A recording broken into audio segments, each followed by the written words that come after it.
मेरे से पूछ रहे हो क्या? नहीं नहीं नहीं, अम्बेडकर साहब से करो पहले। करें? हाँ, मैं मेरा इंट्रोड्यूस देता हूँ। मैं भाई भीमराव यशवंतराव अम्बेडकर, डॉक्टर बाबा साहब अम्बेडकर का नाती हूँ, ग्रैंडसन जिसको बोलते हैं। मैं लगातार 4 दिन से पंजाब में हूँ। आने वाले चुनाव जो पार्लियामेंट का है, वहाँ होशियारपुर से मैं चुनाव लड़ने जा रहा हूँ, जो रिजर्व कॉन्स्टिट्यूंसी है। मेरे पिताजी ने भी वहाँ से 1962 में इलेक्शन लड़ा था, रिपब्लिकन पार्टी के नाम से 2 नंबर पर रह गए। वही हिस्ट्री अभी रिपीट करने जा रहा हूँ। इसके लिए मिलजुलना, पंजाब के लोगों से लिए मिलना जुलना ये हो रहा है। आज बड़ी खुशी की बात है, मैं अभय सिंह जी चौटाला के साथ हमारी बातचीत करने के लिए ये पुनः ये के घर पर मैं आया हूँ। बड़ी अच्छी लगी इनसे बात करते समय। धन्यवाद देता हूँ हरियाणा के जो 10 सीटें वो लड़ रहे, उनको धन्यवाद देता हूँ, शुभेच्छा देता हूँ। जय संविधान। भाजपा सरकार जो संविधान के साथ खेल रही है उस पर क्या कहना चाहेंगे? भाई हम पूरे देश में देखा जाए तो लाइक माइंडेड पार्टी मैं देखता हूँ, एक संविधान के साथ खड़े होने वाले लोग हैं, पार्टियाज है। और जो रूलिंग पार्टी है वो संविधान के खिलाफ है, संविधान की छेड़छाड़ कर रहे, संविधान पर नहीं देश चल रहा है। ये दोनों में विभागनी हुई है। भाई संविधान वाली सरकार चाहते हैं आम जनता यहाँ की, देश की। इसके लिए हम संविधानवादी पार्टियों के साथ आज खड़े हैं।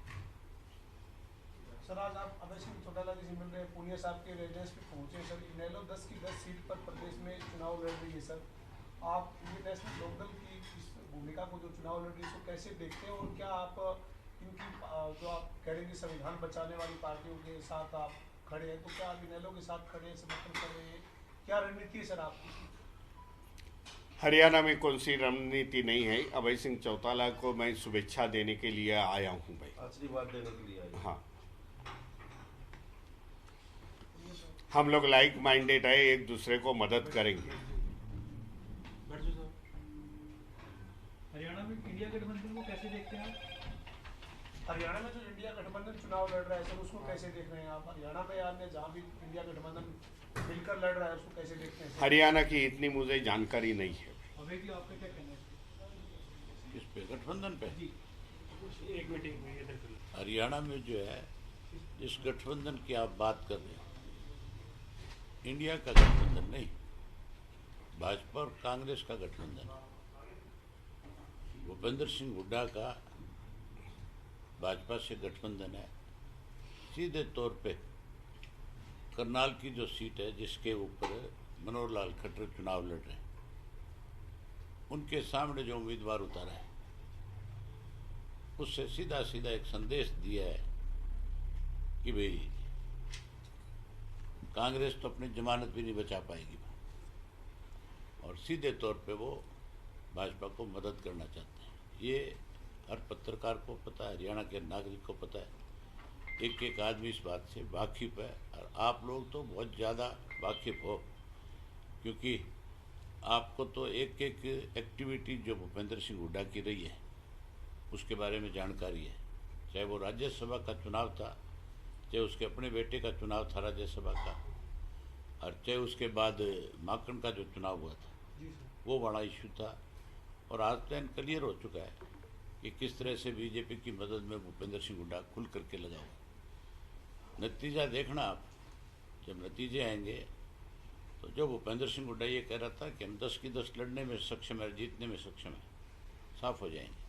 लेकिन सर, आपको इससे पहले जानकारी है सर, कई बार कई मौकों पर भूपेंद्र सिंह हुड्डा प्रेस कॉन्फ्रेंस में कई जगहों पर इंडियन नेशनल लोकदल आप एक चीज़ देख लो, बताते रहे सर। आप एक चीज़ देख लो, भूपेंद्र सिंह हुड्डा का एक इंटरव्यू है लंदन, जो दिया वो लंदन टॉप पे सर, लंदन टॉप पे। उस इंटरव्यू में एन अच्छी तरह से इस बात को स्वीकार करता है कि सुभाष चंद्रा को चुनाव जिताने में मेरी बहुत बड़ी भूमिका थी। वो उसमें ये कहता है कि मैं अपना बैलेट पेपर खाली छोड़ करके आया, और वो ये भी बताता है कि जो पेन की स्याही बदली गई थी, उस वक्त तो किसी और का वोट बचा ही नहीं था, सिर्फ कांग्रेस के लोगों ने आकर के वोट डालना और उसी वक्त पैन बदला गया तो पैन क्लियर हो गया था और उसने बात मान ली। जब भाजपा की उसने मदद करी राज्यसभा के चुनाव में सोनिया गांधी के कहने के बावजूद, तो फिर आप उससे ये कैसे उम्मीद कर सकते हो कि वो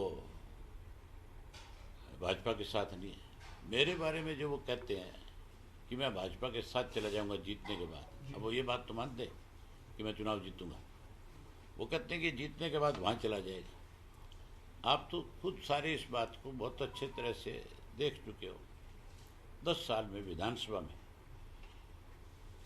इस भाजपा को कटघरे में किसने खड़ा किया और इस 10 वर्ष में कांग्रेस की क्या भूमिका रही है। अगर मैं विधानसभा का सदस्य ना होता तो फिर आप ये मान के चलो भाजपा के लिए मैदान खाली था। ये तो मैं अकेला सदस्य था जो हर वक्त भाजपा की गलत नीतियों के, भाजपा के गलत निर्णयों के खिलाफ मैंने लड़ाई लड़ी, बार भी लड़ी, विधानसभा में भी लड़ी।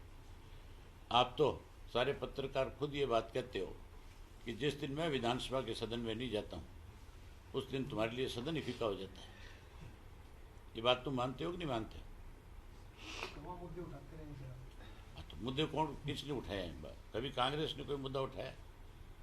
कांग्रेस ने कभी एक दिन भी भाजपा को कटघरे में खड़ा किया? आपको एक ध्यान होगा, एक उसका सहकारिता मंत्री का मामला था और मैंने उस इशू को उठाया था। मंत्री से जवाब नहीं बन रहा था, बनवारी लाल से। ये था किसान के कर्ज माफी के इशू को लेकर के कि कितना पैसा किसान के ऊपर कर्जा है, कितना किसान का कर्जा आपने माफ किया, कितना आगे कैसे करने जा रहे इस इशू पे। तो उन्होंने सिर्फ कोऑपरेटिव बैंकों को दिया। मैंने कहा कि मुझे सारे बैंकों की जानकारी चाहिए। मेरा क्वेश्चन जो था वो सारे बैंकों की जानकारी का था। स्पीकर ने, चीफ मिनिस्टर ने 15 दिन का समय मांगा। उड्डा खड़ा हुआ। मैंने ये सोचा था ये मेरे पक्ष की बात करेगा कोई ना कोई, ये भी सरकार को घेरने का काम करेगा। खड़ा होकर के मुझे कहता है भाई जी 15 दिन का समय मांगा है, ठीक है 15 दिन दे दो, क्या फ़र्क पड़ता है। हाउस के अंदर शरेआम ही भाजपा के साथ मिल जाता है। एक ये जो बात चल रही है अभय जी की नायब सिंह सैनी एक्चुअल में शैडो सीएम है, एक्चुअल सीएम तो खट्टर साहब ही है अभी भी, इस पर आपका क्या कहना है? आपका क्या कहना है? आपका क्या सोचना है? शैडो नहीं है?